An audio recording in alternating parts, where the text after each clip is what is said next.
बिस्मिल्लाहिर्रहमानिर्रहीम बिस्मिल्लाहिल-फत्ताहिल-अलीम अस्सलाम वालेकुम रहमतुल्लाहि व बरकातहू। डियर सब्सक्राइबर, उम्मीद करता हूँ, दिल से दुआ करता हूँ कि आप सब लोग ईमान और सेहत की आला तरीन सतह पे होंगे।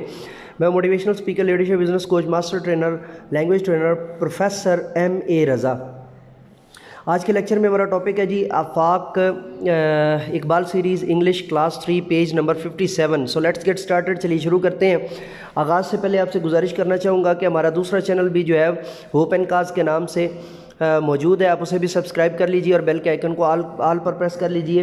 वक्तन फ़वक्तन उस पर भी जो है ना वो लेक्चर्स अपलोड होते हैं। जो उस पर है वो इस चैनल पर मौजूद नहीं है और जो इस चैनल पर है वो उस चैनल पर मौजूद नहीं है। ठीक है जी। तो इसके साथ साथ जो है वो आपसे गुजारिश ये करनी थी कि teachers training session by professor M.A. रज़ा जो है उसके अंदर जाकर उनको लाजमी सुना करें, ताकि आपकी जो टीचिंग गैजेट्स हैं उनको जो है ना वो इन्हेंस हों और आपकी टीचिंग को जो है वो चार चांद लग जाएँ। तो चलिए अब टॉपिक को शुरू करते हैं जी। क्वेश्चन नंबर 7 है जी, राइट आंसर्स और क्वेश्चंस यूजिंग मे और मे नॉट। क्वेश्चन और क्वेश्चंस जो है ना वो क्वेश्चन नंबर 7 का जो है वो मे और मे नॉट को इस्तेमाल करके तो आपने परमिशंस वाले जो है वो आंसर देने हैं। May I eat this piece of cake, yes you may. अब यस यू मे के बाद जो है ना वो आप आगे पूरा भी लिख दें तो या इतना भी दे दें तो आंसर जो है वो कंप्लीट हो जाएगा। May I play at night, no you may not. कि क्या मैं रात के वक्त खेल सकता हूँ, तो उसका जो है वो जवाब नहीं, आप रात के वक्त को आपको खेलने की परमिशन नहीं है। लास्ट वन है जी आस्किंग परमिशन जी, मे आई गो आउटसाइड, क्या मैं बाहर जा सकता हूँ, यस यू मे गो, हाँ आप जा सकते हैं। ठीक है जी। मे आई गो टू ड्रिंक वाटर भी, उसका भी आंसर यही होगा, यस यू मे गो। और मे आई गो टू टॉयलेट, उसका भी आंसर यही होगा, yes you may go. Time to know को पढ़ के फिर आगे आपको लेके चलता हूँ। टाइम टू नो में A sentence is usually made up of 3 parts। एक जो जुमला होता है वो अमूमी तौर पे 3 हिस्सों पर मुश्तमिल होता है, subject, verb and object. Subject, verb और ऑब्जेक्ट पर। Subject who what performs the action, verb a word that expresses an action, object a person और thing that is affected by the action of the subject. यानी मुराद ये है कि who,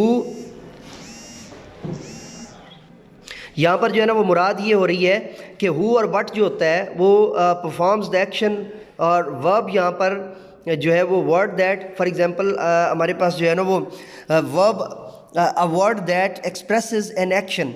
ठीक है जी। वर्ब होता है जिसके ऊपर जो है ना वो एक्शन को हम लेकर आते हैं। ऑब्जेक्ट अ पर्सन और thing that is affected by the action of the subject, वो जो है एक्शन ऑफ द सब्जेक्ट को जो है ना वो लेकर चलती है। Simple sentences ji, read the following sentences, he reads books. Subject, verb, object, Alia likes ice cream. Subject, verb और ऑब्जेक्ट, इसमें कौन कौन सा है जी, ही सब्जेक्ट है, वर्ब जो है वो रीड्स है, और ही की वजह से जो है ना वो सब्जेक्ट की थर्ड फॉर्म आई है, और ऑब्जेक्ट जो है वो आपका बुक्स है। इसी तरह अगले में भी जो है ना वो डिफ़ाइन किया हुआ है, तो ये आपने एज इट इज़ जो है ना बच्चों को लिखवा के रटा लगवा देना है। Right 3 sentences using the SVO pattern. Subject, verb और ऑब्जेक्ट पैटर्न को मद्देनज़र रखते हुए 3 चीज़ें जो है ना वो लिखवाइए। 1 we go to school, 2 Ali loves his pets, और 3 आई ईट मैंगोज़। ठीक है जी। सब्जेक्ट, वर्ब, एग्रीमेंट जो है SVA की बात हम कर लेते हैं, उसकी तरफ जाने से पहले टाइम्स टू नो को जान लें। The subject and the verb, subject और वर्ब जो है must agree with each other, उन्हें एक दूसरे से जो है ना वो एग्री करना होता है। इन नंबर्स, तादाद के अंदर टस, इसीलिए if a subject is singular, अगर सब्जेक्ट सिंगुलर हो the verb must be singular, तो वर्ब भी जो है ना वो सिंगुलर होगा। If a subject is plural, अगर सब्जेक्ट प्लूरल है the verb must be plural, तो वर्ब भी जो है वो प्लूरल होगा।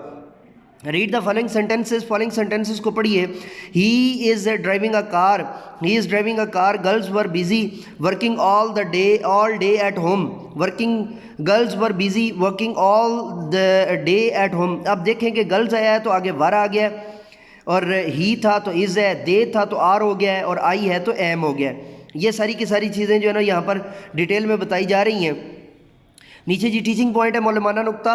क्वेश्चन नंबर टीचिंग पॉइंट जी, divide students into pairs, students को जो है ना 2 हिस्सों में तकसीम कीजिए। Give them a few paper, उन्हें कुछ पेपर दीजिए। स्ट्रिप्स विद सम सेंटेंसेस, और कुछ सेंटेंसेस लिखने को दीजिए। रिटन ऑन देम, जो उसके ऊपर लिखे हुए हैं। फॉर एग्जांपल, मिसाल के तौर पर टेक योर बुक, अपनी किताब ले लीजिए। Ask students to role play, कि वो रोल प्ले करें, किरदार अदा करें। यूजिंग दीज सेंटेंसेस, इन सेंटेंसेस को इस्तेमाल करते हुए। With the use of may and may not, यानी एक ग्रुप को आप क्वेश्चन दे दें और दूसरे ग्रुप को आप उसके आंसर और परमिशन देने का जो है ना वो कह दें। For example, may I take your book et cetera, तो इसका आंसर जो है वो दूसरे ग्रुप वाले देंगे यस यू मे और yes no you may not.